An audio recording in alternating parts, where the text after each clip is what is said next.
Dalam hal ini Llewellyn masih sadar saat menilai situasinya.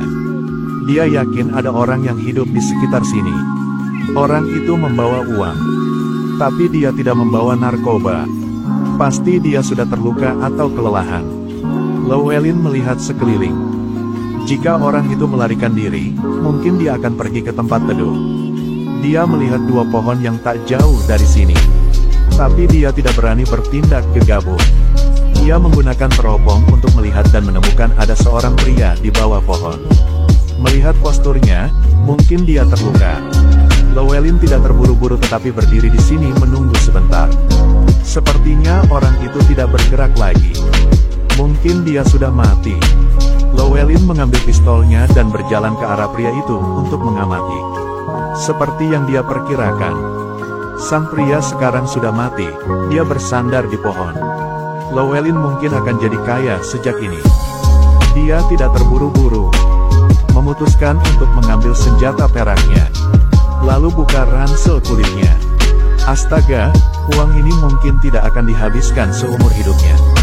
Llewellyn kembali ke mobilnya. Sebelum hari gelap dia pulang. Dia tidak langsung masuk ke kamar, tapi menyembunyikan senjatanya di lantai atas dulu. Lalu buka pintunya. Sang istri sedang menonton film. Apa di tas kulitnya? Semuanya uang. Kalau gitu, itu baik. Sang istri menanyakan di mana senjatanya. Llewellyn memberitahunya. Kau tidak perlu tahu segalanya. Keduanya sepertinya masih dalam waktu mesra. Memikirkan pria house itu. Llewellyn tak bisa tidur. Jadi dia mengambil botol air. Ingin membawa air ke pria itu. Sang istri bertanya apa yang akan dia lakukan. Katanya dia pergi untuk melakukan sesuatu yang bodoh. Dia tidak tahan dengan siksaan ini. Kalau aku tidak kembali, katakan pada ibuku aku mencintainya. Ibumu sudah meninggal. Biarkan aku memberitahunya sendiri. Llewellyn menghentikan mobilnya di sisi gunung lalu pergi ke sana sendirian. Tapi dia menemukan sesuatu yang tidak biasa. Jendela rusak. Llewellyn tidak panik. Sang pria yang membutuhkan air pagi ini sudah meninggal. Tiba-tiba dua orang muncul di samping mobilnya. Terlihat situasinya tidak baik. Llewellyn terdeteksi. Mereka berdua persiapkan senjata dengan baik. Nyalakan lampu mobil lalu turuni tebing. Llewellyn menyesalinya. Dia seharusnya tidak membawa air ke sini. Mobil mengejarnya. Dia dengan panik berlari ke depan. Lalu banyak peluru ditembak ke arahnya. Llewellyn tahu di depannya ada sungai besar. Tapi tepat saat dia hendak turun, peluru hampir mengenai dia. Yang terbang dekat bahunya. Dia jatuh ke tanah. Lalu keduanya cepat lompat ke sungai. Keduanya tidak mengejar tapi anjing itu sepertinya tidak akan melewatkan mereka. Llewellyn mendarat tapi anjing itu ingin dia mati. Sekarang, pria itu mengeluarkan pistol dan memasukkan majalah. Tiup sesaat. Lalu tembak anjingnya sampai mati. Sesudah pagi si pria melepaskan pakaiannya. Membalut luka di bahu. Lalu pulang. Dia mengeluarkan pistol yang disembunyikan tadi malam. Intuisi memberitahunya. Mereka tidak bisa tinggal di rumah lagi. Llewellyn akan pergi ke Jerman. Suruh istrinya pergi ke rumah ibu mertuanya. Sang istri tidak mengerti itu untuk apa. Katanya pada istrinya. Sekitar jam 9 malam polisi akan menyelidiki tempat ini. Sang istri Carla sangat penurut. Dia segera kemasi barang bawaannya. Orang menyelidiki mereka bukan polisi, tapi adalah para pembunuh yang membunuh orang tanpa rasa takut. Kemarin malam seorang pembunuh berprinsip datang ke sini. Tapi sayangnya, dia ditangkap polis. Lalu bawa ke kantor polisi. Di tempat sepi dengan sedikit orang seperti ini.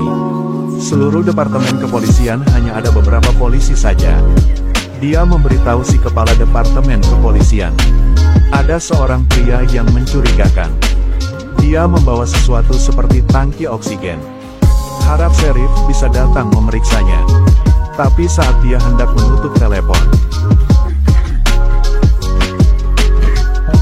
serangan kekerasan brutal tidak harus menumpahkan darah. Mungkin itu benar. Sang pembunuh mencoba yang terbaik, matanya terbelalak. Dua kaki polisi yang panik berjuang dan akhirnya sekarat. Masalah polisi terpecahkan.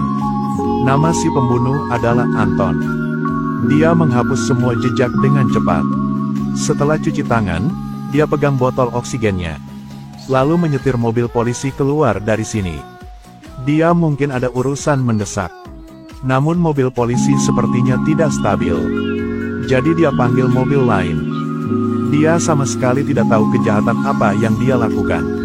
Tapi Anton menyuruhnya turun dari mobil. Dia menyuruh pria itu untuk tidak bergerak. Tindakan seperti tes mabuk. Si pria meninggal di tempat. Lalu Anton menggunakan mobilnya pergi ke SPBU. Apakah ada hujan di tempat kau berangkat? Menurutmu, tempat di mana itu? Aku kira kau dari Dallas. Apakah itu berhubungan denganmu? Anton merasa tidak senang hanya karena kata-kata sang pemilik. Sebentar si pemilik jadi malu. Lalu dia keluarkan koinnya, lempar ke atas dan minta si pemilik menebak wajah yang mana akan terlihat. Si pemilik tebakan benar. Dia tidak mengerti apapun, melihat pria itu pergi. Malam saat Llewellyn membawakan air, Anton juga tiba di lokasi tepat waktu. Dia mendengar cerita pria itu. Jadi dia lepaskan plat nomor plastik Meksiko. Ternyata si bos gangster lokal suruh Anton datang ke sini dan mengambil $20 juta miliknya kembali. Dia bahkan memanggil dua anak buahnya untuk membantu Anton. Sang junior mengeluarkan generator sinyal. Ternyata ada alat pelacak terpasang di koper. Dia meminjam sang junior center. Si polisi tua ambil alih kasus ini. Sebuah mobil terbakar di jalan. Mereka segera tiba di TKP. Mereka menebaknya adalah sang sopirnya yang tewas di jalan hari itu. Kata polisi tua, orang itu membunuh wakil departemen kepolisian. Kemudian bunuh pengemudi itu untuk berganti mobil. Tapi sekarang dia tidak tahu pria itu sudah kemana. Mereka pergi ke tempat di mana mobil-mobil itu bertarung. Melihat kembali ke TKP, mereka menduga bahwa mayatnya mulai membusuk. Semua narkoba di belakang mobil tidak bisa ditemukan lagi. Anton menemukan rumah Llewellyn berdasarkan jejak plat nomornya. Lalu buka kunci. Periksa tagihan telepon di sisi pintu. Dia diam-diam mengingat semua yang ada di rumah Llewellyn. Lalu dia cepat pergi dari sini. Dia melihat tagihan telepon lagi. Kemudian menemukan beberapa nomor telepon. Mungkin pagi ini. Anton membuka kulkas lalu mengeluarkan sebotol susu segar. Dia seperti pemilik rumah ini, yang mulai berpikir. Kemudian kita ke komunitas untuk menanyakan tentang Llewellyn. Di mana dia bekerja? Aku tidak bisa mengungkapkannya. Di mana tempat kerjanya? Maaf Pak, saya tidak berhak mengungkapkan informasi pribadi setiap rumah tangga. Di mana dia bekerja? Kau tak mendengarkan apa yang aku katakan, bukan? Mereka semua orang yang berprinsip. Anton tidak mempersulitnya. Llewellyn membawa istrinya ke terminal bus. Dia perlu mencari temannya untuk meminjam mobil. Sang istri masih agak khawatir. Sepertinya memiliki firasat buruk. Dia dengan senang hati berbicara dengan istrinya. Aku sudah pensiun. Tidak perlu bekerja lagi di masa depan. Cerita pun berakhir. Ikuti terus Sulaiman LS untuk mendapatkan video selanjutnya.